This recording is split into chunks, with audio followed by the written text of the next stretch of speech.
Hello friends, this is SP Singh and welcome to smarter everyday.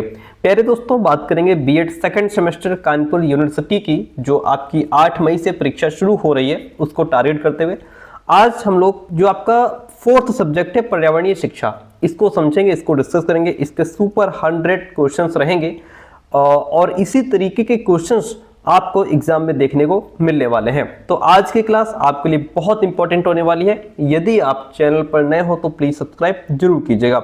आइए शुरू करते हैं और पहला क्वेश्चन आपके सामने कहता है, विश्व वन दिवस कब मनाया जाता है? 22 अप्रैल को पृथ्वी दिवस मनाया जाता है। सर 22 अप्रैल को तो पृथ्वी दिवस मनाया जाता है। 22 मार्च को विश्व जल दिवस मनाया जाता है। विश्व जल दिवस कब मनाया जाता है? विश्व जल दिवस हम 22 मार्च को मनाते हैं और 22 अप्रैल को हम पृथ्वी दिवस मनाते हैं। तो विश्व वन दिवस कब मनाते हैं? विश्व वन दिवस आपका 21 मार्च को मनाया जाता है। ठीक है, option C is the right one over here. अंतरराष्ट्रीय ओजोन दिवस कब मनाया जाता है? अंतरराष्ट्रीय ओजोन दिवस जो है वह 8 सितंबर, 28 फरवरी, 1 जून या 16 सितंबर, क्या हो जाएगा राइट आंसर? अंतरराष्ट्रीय ओजोन दिवस 16 सितंबर को मनाया जाता है। 8 सितंबर को हम अंतरराष्ट्रीय साक्षरता दिवस मनाते हैं। सर क्या मनाते हैं? अंतरराष्ट्रीय साक्षरता दिवस कब मनाते हैं? 8 सितंबर को।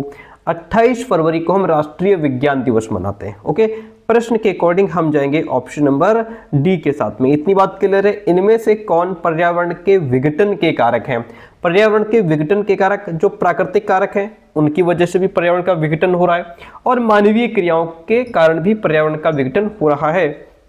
इसलिए यहाँ पे ये दोनों ही कारक जो है वो पर्यावरण के विघटन के कारक हैं। ऑप्शन सी राइट हो जाएगा। पर्यावरण संरक्षण समस्या है। पर्यावरण संरक्षण जो है वो सिर्फ भारत की ही नहीं, सिर्फ यूएसए की नहीं, संपूर्ण विश्व की समस्या है। पर्यावरण को बचाने की, संरक्षण की जो समस्या है वो क्या है? संपूर्ण विश्व की समस्या है। भारतीय संविधान में पर्यावरण के लिए संशोधन कब हुआ था? तो भारतीय संविधान में पर्यावरण के लिए जो संशोधन था वह हमारा 42वां संविधान संशोधन जो कि 1976 में हुआ था। इसलिए option C is the right one over here. इतनी बात क्लियर है। जैव विविधता मतलब बायोडाइवर्सिटी में कमी का क्या कारण है? वनों का विनाश, वन्य जीवों का अवैध शिकार, पर्यावरण प्रदूषण या फिर ये सभी इसके पीछे के रीजन्स है। तो आपको बता दें, बायोडाइवर्सिटी में जो कमी आ रही है उसके पीछे का रीजन एक तो वनों का दिन प्रतिदिन विनाश होता जा रहा है, वनोन्मूलन बड़ी मात्रा में हो रहा है, वन्य जीवों का अवैध इलीगल शिकार हो रहा है और पर्यावरण प्रदूषण भी बढ़ता जा रहा है। ये सभी बायोडाइवर्सिटी में कमी के पीछे के रीजन्स हैं। किस स्तर पर पर्यावरण शिक्षा को पढ़ाना आरंभ किया जाता है?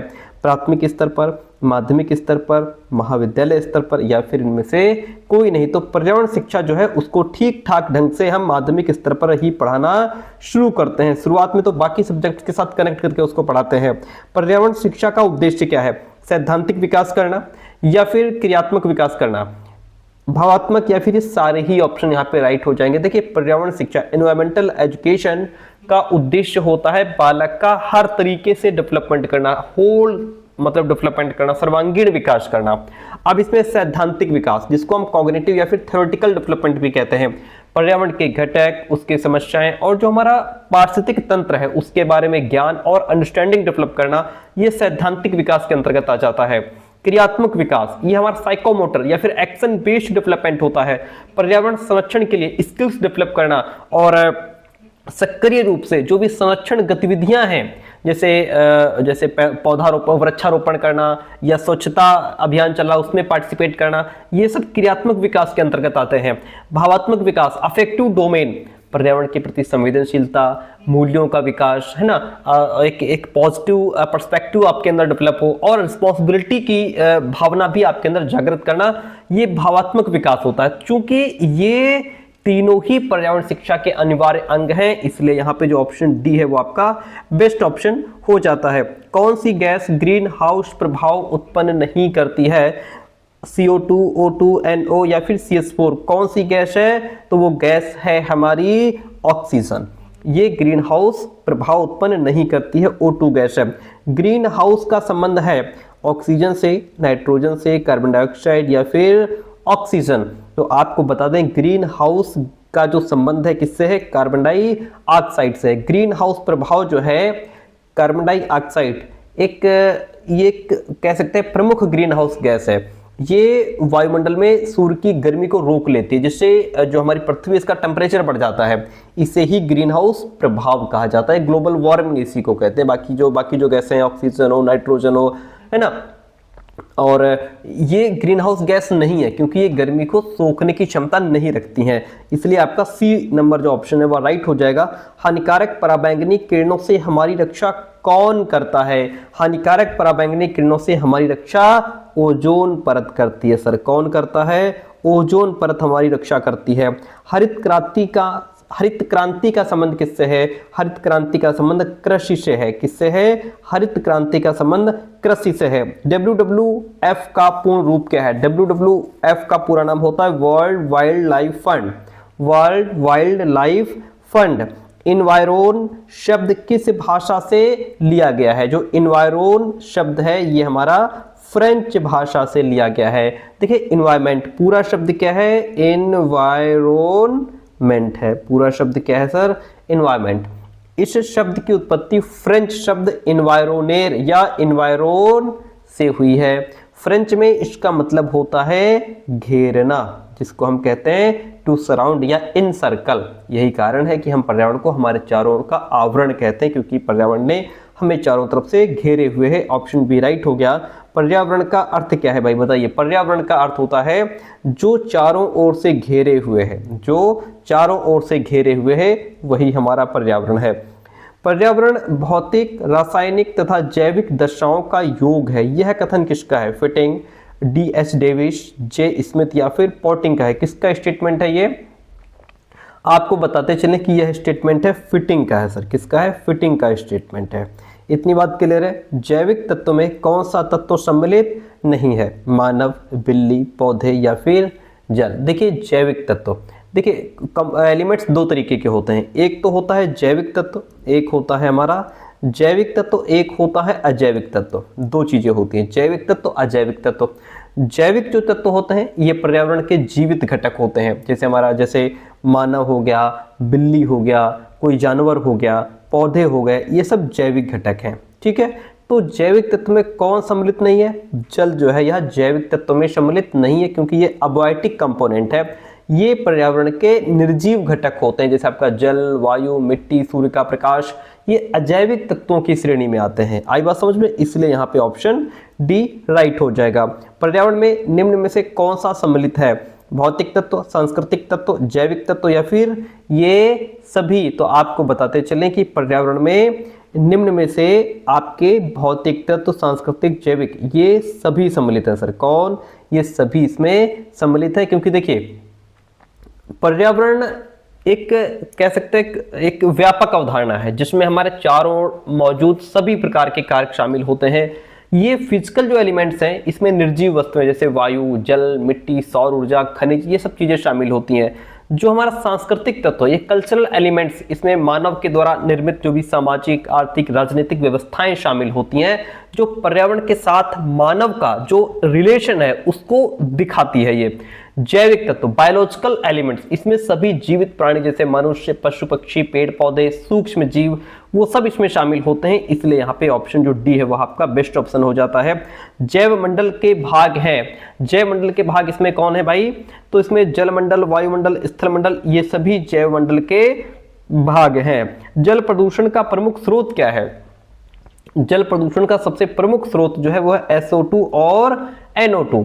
SO2 मतलब सल्फर डाइऑक्साइड, NO2 मतलब नाइट्रोजन डाइऑक्साइड, नाइट्रोजन डाइऑक्साइड। ठीक है, ये दोनों ही जल प्रदूषण का प्रमुख स्रोत हैं। ऑप्शन बी यहाँ पे राइट हो जाएगा। स्टॉकहोम में मानव पर्यावरण पर UN सम्मेलन किस वर्ष आयोजित हुआ था? बताइए। ये हुआ था 1972 में। सर स्टॉकहोम में मानव पर्यावरण पर UN सम्मेलन 1972 में आयोजित हुआ था। भारत में पर्यावरण संरक्षण अधिनियम किस वर्ष पारित हुआ? 1982, 1986, 1985 या फिर 1988? आपको बताते चले भारत में पर्यावरण संरक्षण अधिनियम जो था वह 1986 में पारित हुआ था। यह अधिनियम किस वर्ष हुआ? 1986। ऑप्शन बी राइट हो गया। ओजोन परत के संरक्षण के लिए कौन सा सम्मेलन आयोजित हुआ? वो सम्मेलन था हमारा वियना सम्मेलन। क्या था? वियना सम्मेलन। पर ओजोन परत के संरक्षण के लिए वियना सम्मेलन आयोजित हुआ था। किस सम्मेलन के दौरान संयुक्त राष्ट्र पर्यावरण कार्यक्रम UNEP स्थापित हुआ था? तो वो था हमारा स्टॉकहोम सम्मेलन। ठीक है, स्टॉकहोम सम्मेलन के दौरान संयुक्त राष्ट्र पर्यावरण कार्यक्रम UNEP स्थापित हुआ था। पर्यावरण जागरूकता के लिए कौन सी प्रतियोगिता आयोजित की जाती है? ग्रीन ओलंपियाड, वन महोत्सव, पर्यावरण प्रदर्शनी या फिर पर्यावरण दिवस? तो वो है हमारा ग्रीन ओलंपियाड है सर। क्या है? Green olympiad. ये एक कह सकते हैं कि एनुअल फंक्शन है या एनुअल कॉम्पिटिशन है, वार्षिक प्रतियोगिता है, जिसे TERI the energy and resources institute के द्वारा आयोजित किया जाता है। और इसका मेन उद्देश्य जो है वो स्टूडेंट्स के बीच में पर्यावरण और सतत विकास के प्रति जागरूकता को बढ़ाना होता है। इसलिए ऑप्शन फर्स्ट यहाँ पे बिल्कुल राइट हो जाएगा। प्यारे दोस्तों, आपको बताते चले कि हम पेड नोट्स भी प्रोवाइड कराते हैं। उसके लिए आप हमें इस नंबर पे 9628182649 यहाँ व्हाट्सएप करिए। और हाँ, आप सेकंड सेमेस्टर में हैं, आप सभी के टीचिंग सब्जेक्ट अलग अलग होंगे। कोई मैथ्स का बच्चा होगा, कोई साइंस का होगा, कोई बायोलॉजी का होगा, कोई कॉमर्स का होगा, है ना। तो अपने टीचिंग सब्जेक्ट लिख करके हमें व्हाट्सएप कीजिए कि सर हमारा ये टीचिंग सब्जेक्ट है, हमको नोट्स चाहिए, हम आपको यहाँ से प्रोसेस भेज देंगे, आप हमारे कंप्लीट नोट्स ले सकते हैं। ठीक है, उसके लिए आपको कुछ फीस पे करनी पड़ती है। फीस पे करने के बाद आप नोट्स ले पाएंगे। ये हमारा दूसरा चैनल है जहां हम टेट सीटेट से रिलेटेड क्लासेस करवाते हैं, तो इसको आप अभी सब्सक्राइब कर सकते हैं। अगला क्वेश्चन, चिपको आंदोलन कहां प्रारंभ हुआ था? जो चिपको आंदोलन है इसकी शुरुआत कब हुई थी सर? चिपको आंदोलन की शुरुआत 1973 में उत्तराखंड के, कहां? उत्तराखंड के चमोली जिले, जो कि रेणी गांव था, वहां से हुई थी। इस आंदोलन का नेतृत्व किसने किया था? सुंदरलाल बहुगुणा ने किया था। ठीक है, लैंडिस ने पर्यावरण को कितने भागों में बांटा है? लैंडिस ने पर्यावरण को प्रमुख रूप से 3 भागों में विभाजित किया है, जिसमें हमारा प्राकृतिक पर्यावरण आ जाता है, सामाजिक पर्यावरण आ जाता है और मनोवैज्ञानिक पर्यावरण आ जाता है। इतनी बात क्लियर है। हरे पौधों को पारिस्थितिकी में क्या कहते हैं? हरे पौधों को पारिस्थितिकी में उत्पादक कहा जाता है सर। उत्पादक, प्रोड्यूसर्स कहा जाता है। हरे पौधे सूर्य के प्रकाश की उपस्थिति में प्रकाश संश्लेषण यानी कि फोटोसिंथेसिस के प्रोसेस के द्वारा अपना भोजन खुद बनाते हैं, इसलिए इन्हें पारिस्थितिकी तंत्र में उत्पादक या फिर ऑटोट्रॉप्स कहा जाता है।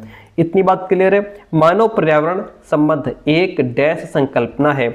मानव पर्यावरण संबंध जो है यह एक ऋणात्मक, धनात्मक, संज्ञानात्मक सभी प्रकार की संकल्पना है। ऑप्शन डी राइट हो जाएगा।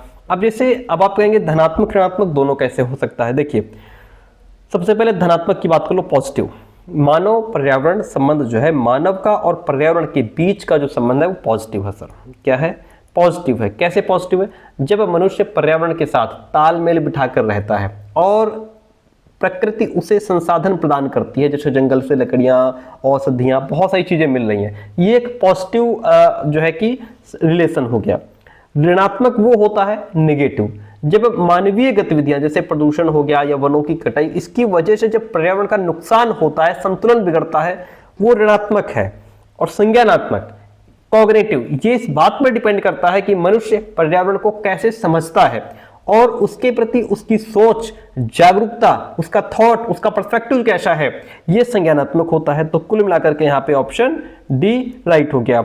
पारितंत्र के घटक होते हैं उत्पादक, उपभोक्ता, अपघटक या फिर ये सभी। आपको बता दें पारितंत्र के घटक जो है वो ये सभी होते हैं। ठीक है, पारितंत्र इकोसिस्टम के मुख्य घटकों को जो है उत्पादक, उपभोक्ता, अपघटक 3 श्रेणियों में विभाजित किया गया है। उत्पादक में हमारे हरे पौधे जो प्रकाश संश्लेषण द्वारा भोजन बना लेते हैं।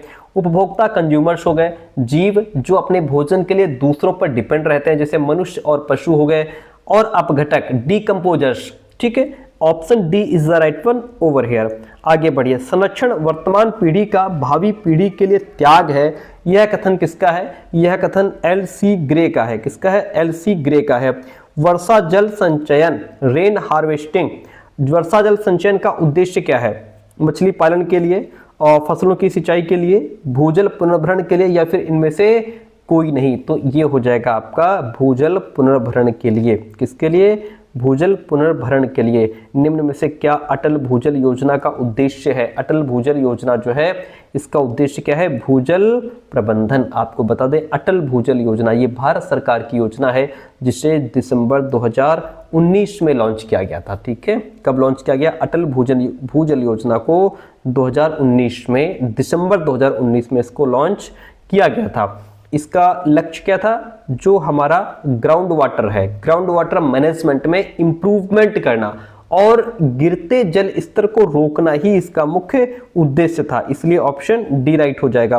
पर्यावरण पर्यटन के दौरान क्या याद रखना चाहिए? पर्यावरण पर्यटन के दौरान हमें पेड़ पौधों का भी ध्यान रखना है, जीव जंतुओं की शांति बनी रहे, अन्य पर्यटकों की प्राइवेसी का भी हमें ध्यान रखना है। तो कुल मिलाकर के सभी बातें हमको ध्यान रखनी है। स्मोक सिटी ऑफ इंडिया किसे कहा जाता है? दिल्ली, मुंबई, कोलकाता या फिर Kanpur? Smoke city of India किसको कहा जाता है? कोलकाता। ठीक है, कोलकाता को स्मोक सिटी ऑफ इंडिया कहा जाता है। ऑप्शन सी यहाँ पे राइट हो गया। मृदा प्रदूषण का सबसे महत्वपूर्ण कारक क्या है? कांच, प्लास्टिक, अपघटक, आयरन। मृदा प्रदूषण का सबसे महत्वपूर्ण कारक जो है वह प्लास्टिक है डियर फ्रेंड। क्या है? प्लास्टिक है। जल प्रदूषण नियंत्रण और निवारण अधिनियम कब बना? जल प्रदूषण नियंत्रण और निवारण अधिनियम 1974 में पारित किया गया। कब पारित किया गया? 1974 में।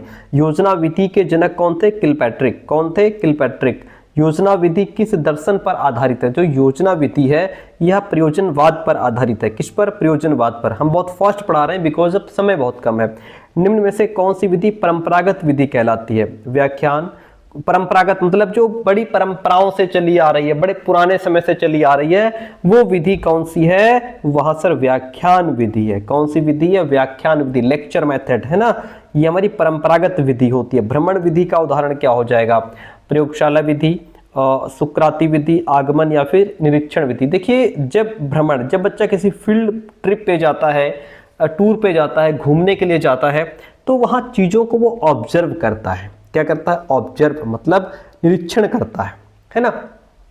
तो इसलिए भ्रमण विधि का उदाहरण क्या हो जाएगा? हमारी निरीक्षण विधि हो जाएगी।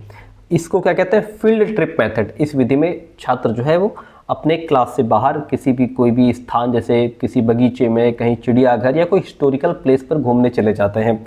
ठीक है, और भ्रमण के दौरान बालक वहाँ डायरेक्टली चीज़ों को देखता है, उनसे कनेक्ट हो पाता है, घटनाओं को खुद देख रहा होता है, उनके गुणों को समझ रहा होता है। जो उसने पहले किताबों में पढ़ा था आज वो खुद उसको लाइव देख रहा है, ऑब्जर्व कर रहा है ना। तो भ्रमण का मुख्य उद्देश्य क्या होता है? बच्चा देख करके सीखे, इसलिए इसे निरीक्षण विधि का ही रूप माना जाता है। शिक्षण विधियों एवं शिक्षण व्यूह रचनाओं में क्या अंतर होता है? देखिएगा, इसमें उद्देश्य का, प्रारूप का, पाठ्यवस्तु का या फिर इनमें से कोई नहीं। शिक्षण विधियां टीचिंग मेथड्स, ये मेनली या कहें कि मुख्य रूप से कंटेंट प्रेजेंट कैसे करना है उस पर केंद्रित होती है कि जो हम पढ़ाने जा रहे हैं वो कैसे बच्चों के सामने प्रस्तुत करना है। ठीक है, अब देखिए शिक्षण व्यूह रचनाएं, ये होती है टीचिंग स्ट्रेटेजी, है ना। ये उद्देश्यों पर आधारित होती है कि हमारा ऑब्जेक्टिव क्या है। इसमें टीचर ये प्लान करता है कि व्यवहारिक उद्देश्यों को प्राप्त करने के लिए किन साधनों या तरीकों को उपयोग किया जाएगा, यानी कि हमारा जो भी उद्देश्य है उस उद्देश्य को प्राप्त करने के लिए हम किस साधन का उपयोग करेंगे। आई बात समझ में? तो कुल मिलाकर के इनके बीच में उद्देश्य का अंतर होता है। वनों का विनाश क्या कहलाता है? वनों के विनाश को हम वनोन्मूलन कहते हैं। वायुमंडल में ओजोन परत कहाँ विद्यमान है? समताप मंडल में, क्षोभ मंडल में, आयन मंडल में या फिर जल मंडल में? बताइए। तो वायुमंडल में ओजोन परत जो है वो कहाँ है? ओजोन परत आपकी समताप मंडल में विद्यमान है। सर कहाँ? समताप मंडल में विद्यमान है। पाठ्यक्रम की मुख्य क्रिया क्या है? पाठ्यक्रम की मुख्य क्रिया नियोजन भी है, नियंत्रण भी है, प्रशासन और व्यवस्था, ये सभी जो है पाठ्यक्रम की मुख्य क्रियाएं मानी जाती हैं। इसलिए ऑप्शन डी राइट हो जाएगा। क्यूरेरे किस भाषा का शब्द है? अंग्रेजी, ग्रीक, लैटिन या फिर फ्रेंच? तो आपको पता ही है क्यूरेरे जो है हमारा ये लैटिन भाषा का शब्द है। किस भाषा का शब्द है? लैटिन, जो कि हमारा कैरिकुलम का शब्द है। ठीक है, कैरिकुलम मतलब पाठ्यक्रम होता है। पाठ्यक्रम पर्यावरण में होने वाली क्रियाओं का योग है। यह कथन किसका है? यह कथन मुनरो का है। किसका स्टेटमेंट है? ये मुनरो का स्टेटमेंट है। WHO की स्थापना कब हुई थी? WHO की स्थापना कब हुई थी भाई? 7 अप्रैल 1948 को वर्ल्ड हेल्थ ऑर्गेनाइजेशन की स्थापना हुई थी। सतत विकास की अवधारणा किस आयोग की देन है? विल्सन आयोग, ये भी विल्सन आयोग लिखा है, ब्रटलैंड आयोग या फिर सिम्प आयोग? कौन सा हो जाएगा? वह आपका ब्रटलैंड आयोग हो जाएगा। ठीक है, इसको ऐसे लिखा जाता है इंग्लिश में, BRUNDTLAND, ये होता है ब्रटलैंड कमीशन। ठीक है, option C is the right one over here. पर्यावरण के संदर्भ में विश्व स्तर पर सोच कहाँ से प्रारंभ हुई? फिनलैंड से, डेनमार्क से, हंगरी से या फिर भारत से? तो आपको बता दें ये सोच शुरू हुई फिनलैंड से सर। कहाँ से? फिनलैंड से। पर्यावरण शिक्षा के लिए अंतर्राष्ट्रीय संस्था निम्न में से कौन सी है? UNEP, UNDP, IEEP या फिर यूनेस्को? कौन सी है? तो वह है हमारी IEEP। ठीक है, IEEP को हम क्या कहते हैं? International environmental education programme. क्या कहते हैं? इंटरनेशनल एनवायरमेंटल एजुकेशन प्रोग्राम कहा जाता है। Option C is the right one over here. आगे बढ़ जाइए, अगला क्वेश्चन कहता है सामान्य से विशेष की ओर किस शिक्षण विधि में अपनाई जाती है? सामान्य से विशेष की ओर जो है हम चलते हैं निगमन विधि में, डिडक्टिव मेथड में सर। किस में चलते हैं? डिडक्टिव मेथड में। ठीक है, निगमन विधि, इसमें हम सामान्य से विशेष की तरफ जाते हैं। मतलब इसमें हम पहले एक नियम, एक सामान्य स्टेटमेंट बताते हैं, फिर उसे साबित करने के लिए कुछ उदाहरण, कुछ विशेष परिस्थितियां बच्चे को देते हैं। जैसे पहले गणित का सूत्र बता दिया कि इस फॉर्मूला से सवाल लगेगा और फिर सवाल हल करवा रहे हैं, तो ये हम सामान्य से विशेष की तरफ चले गए। किससे? सामान्य से विशेष की तरफ चले गए। ठीक है, इतनी बात क्लियर है। अच्छा, अब इसके बाद जैसे ये आगमन विधि है, इसको हम इंडक्टिव मेथड कहते हैं। इसमें हम विशेष से सामान्य की तरफ चलते हैं, पहले विशेष उसके बाद सामान्य की तरफ चलते हैं। इसमें पहले बहुत सारे उदाहरण जो कि विशेष होते हैं वो दिए जाते हैं, लास्ट में बालक उनसे एक नियम निकालता है, सामान्य नियम निकालता है। पहले जैसे यहाँ पे आपने पहले संज्ञा के बहुत सारे उदाहरण दे दिए, फिर संज्ञा की परिभाषा बता दी। तो यहाँ पे जो है आप क्या कर रहे हैं? यहाँ पे आप विशेषित सामान्य की तरफ जा रहे हैं। अकॉर्डिंग टू द क्वेश्चन हम जाएंगे ऑप्शन नंबर बी के साथ में। निम्न में से कौन सा शिक्षण प्रक्रिया का अंग नहीं है? कौन सा शिक्षण प्रक्रिया का अंग नहीं है? तो देखिए, शिक्षक, शिक्षार्थी, पाठ्यवस्तु, ये तीनों ही टीचिंग प्रोसेस का हिस्सा है, लेकिन क्लासरूम जो है टीचिंग प्रोसेस का हिस्सा नहीं है। कौन सी प्रतियोगिता सभी के लिए संभव नहीं है? कठपुतली मंच, निबंध लेखन, सामान्य ज्ञान या फिर स्लोगन लेखन? क्या हो जाएगा इसका राइट आंसर? कठपुतली मंचन। इसको पपेट शो भी कहते हैं, PUPPET, पपेट शो भी इसको कहा जाता है, जो प्रतियोगिता सभी के लिए पॉसिबल नहीं है। विद्यार्थियों में पर्यावरण बहुविषयी ज्ञान को निम्न विधि से प्रदान किया जा सकता है। किस विधि से? तो इसको सेमिनार विधि से प्राप्त किया जा सकता है। मूल्यांकन प्रक्रिया में निम्न में से कौन सम्मिलित नहीं है? योजना, कार्यान्वयन, समापन या फिर इनमें से कोई भी नहीं है? तो वो है आपका समापन। क्या हो जाएगा? मूल्यांकन प्रक्रिया में समापन शामिल नहीं है। ऑप्शन सी राइट हो गया। निम्न में से कौन सा परीक्षण वस्तुनिष्ठ नहीं है भाई बताइए? तो अवलोकन जो है वो वस्तुनिष्ठ, ऑब्जर्वेशन वस्तुनिष्ठ नहीं है आपका। बाकी सत्य असत्य हो गया और रिक्त स्थान की पूर्ति हो गई, मिलान करना, ये सारे ही वस्तुनिष्ठ के अंतर्गत आते हैं। अगला क्वेश्चन लीजिए, सामाजिक वानिकी कार्यक्रम का शुभारंभ किस प्रदेश से हुआ था? उत्तर प्रदेश से, गुजरात से, मध्य प्रदेश या फिर केरल? चार ऑप्शन आपके सामने हैं। राइट क्या हो जाएगा? राइट हो जाएगा गुजरात। सामाजिक वानिकी कार्यक्रम का शुभारंभ किस प्रदेश से हुआ था? गुजरात से हुआ था सर। BOD का पूर्ण रूप क्या है? BOD का पूर्ण रूप है बायोकेमिकल ऑक्सीजन डिमांड। क्या है? बायोकेमिकल ऑक्सीजन डिमांड हो जाएगा। वायु में CO2 का परसेंटेज क्या है? वायु में CO2 का परसेंटेज 0.03% होता है। 0.03% होता है। नेक्स्ट क्वेश्चन आपसे कहता है, क्वेश्चन नंबर 61 है आपके सामने, अच्छे शिक्षण की विशेषता नहीं है? प्रजातांत्रिक, व्यवस्थित, मूल्य आधारित या फिर एक तंत्र? जो अच्छा शिक्षण होता है वह एक तंत्र नहीं होता सर, यानी कि ये ऑटोक्रेटिक नहीं होता। इसको हम क्या कहते हैं? ऑटोक्रेटिक कहते हैं। ठीक है, ऑटोक्रेटिक नहीं होता, क्योंकि देखिए एक तंत्र या इसको तानाशाही पूर्ण भी कहते हैं। एक तंत्र या तानाशाह जो शिक्षण है इसमें केवल शिक्षक की प्रधानता होती है, मेन इसमें शिक्षक ही होता है। यहाँ पे बालक की सहभागिता बिल्कुल ना के बराबर या नगण्य होती है। और जहां बालक की सहभागिता ना के बराबर है, जहां बालक एक्टिव नहीं है, वो फिर शिक्षण हमारे किसी काम का नहीं है। बच्चा एक्टिव होना चाहिए सर, क्या होना चाहिए? बालक एक्टिव होना चाहिए, बालक सक्रिय होना चाहिए, बालक की उसमें अहम भूमिका होनी चाहिए। जो प्रजातांत्रिक है, डेमोक्रेटिक है, ये अच्छे शिक्षण की एक प्रमुख विशेषता है। इसमें टीचर और छात्र दोनों की सक्रिय भागीदारी होती है और उसमें जो है दोनों का विचार विमर्श भी चलता रहता है। व्यवस्थित एक सिस्टमैटिक ढंग से जो शिक्षण चल रहा है वो वेल एंड गुड है। मूल्य आधारित, वैल्यू बेस्ड होना चाहिए। अच्छा शिक्षण न केवल ज्ञान प्रदान करता है बल्कि छात्रों में मोरलिटी, सोशल वैल्यूज को भी डेवलप करने का काम करता है, जो उनके सर्वांगीण विकास के लिए महत्वपूर्ण है। इसलिए सारी चीजें बहुत इंपॉर्टेंट है, लेकिन एक तंत्र नहीं होना चाहिए क्योंकि इसमें बालक एक्टिव नहीं होता है। पर्यावरण शिक्षा का शिक्षक कैसा होना चाहिए, टीचर कैसा होना चाहिए? उदारवादी, अनुशासित, चरित्रवान। अरे सारे ही गुण होने चाहिए टीचर में भाई। कैसे होने चाहिए? सारे ही गुण होने चाहिए। इनमें से कौन पर्यावरण शिक्षा का सिद्धांत नहीं है? क्रियाशीलता का सिद्धांत है, बिल्कुल है।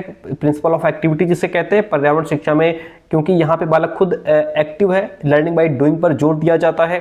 रुचि का सिद्धांत भी होना चाहिए क्योंकि यहाँ पे प्रिंसिपल ऑफ इंटरेस्ट इसको कहते हैं। बालकों को उनके एनवायरमेंट, उनके परिवेश के प्रति संवेदनशील बनाने के लिए उसमें उस टॉपिक के प्रति, उस सब्जेक्ट के प्रति रुचि पैदा करना भी बहुत जरूरी हो जाता है।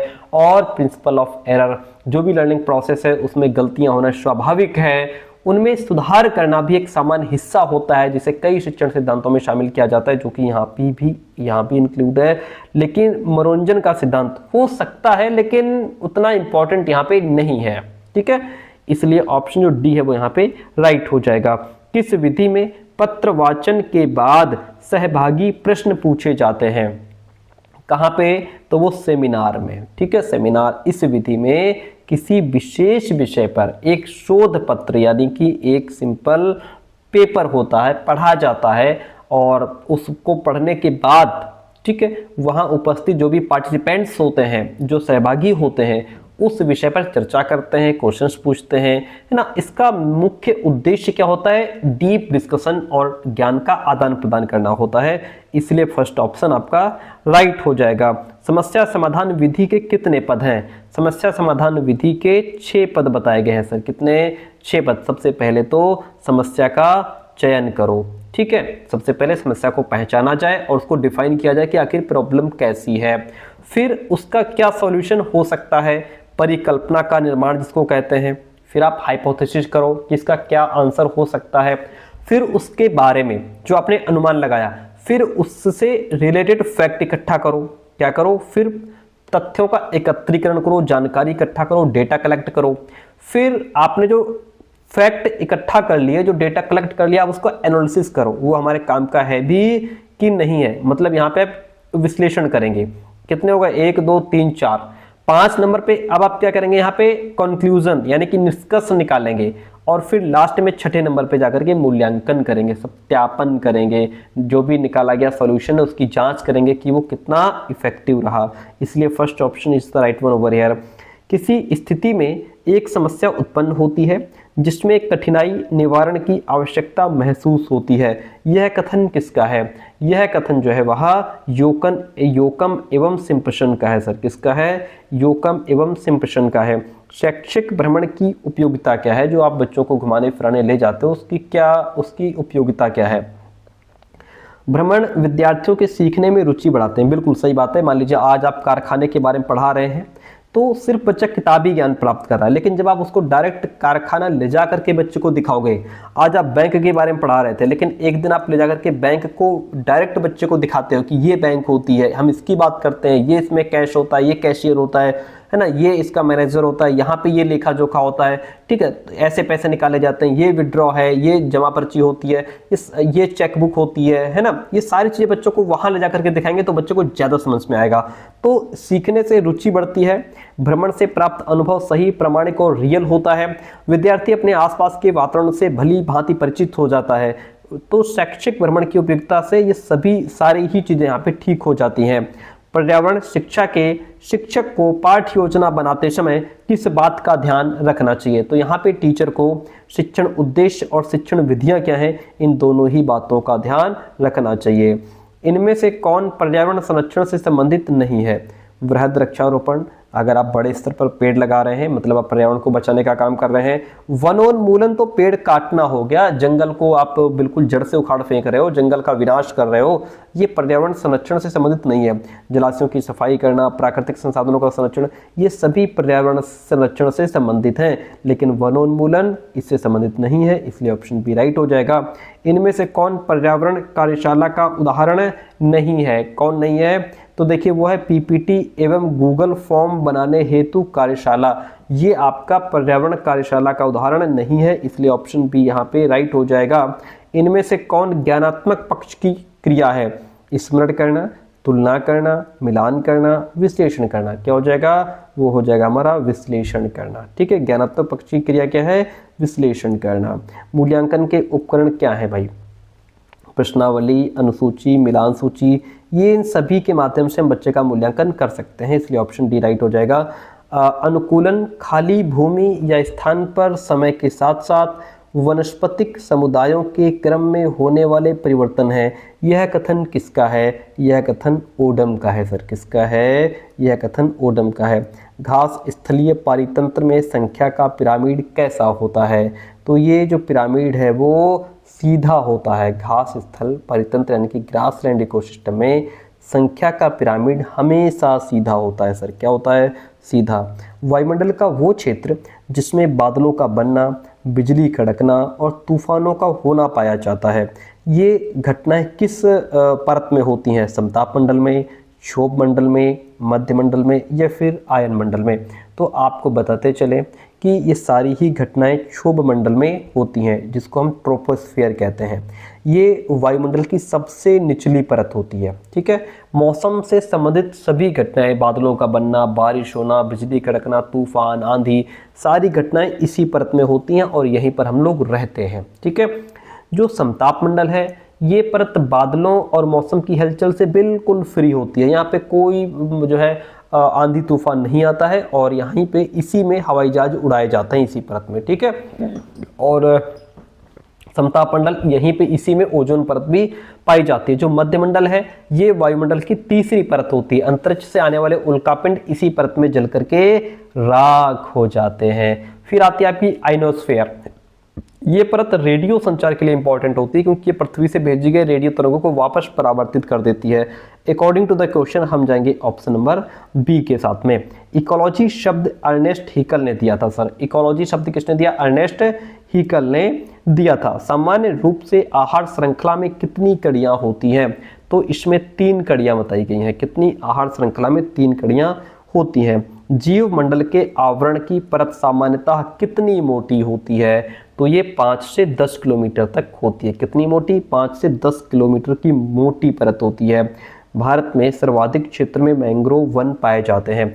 किस क्षेत्र में? पश्चिम बंगाल, उत्तर प्रदेश, बिहार या फिर झारखंड? तो ये पाए जाते हैं आपके पश्चिम बंगाल में। कहाँ पाए जाते हैं? पश्चिम बंगाल में पाए जाते हैं।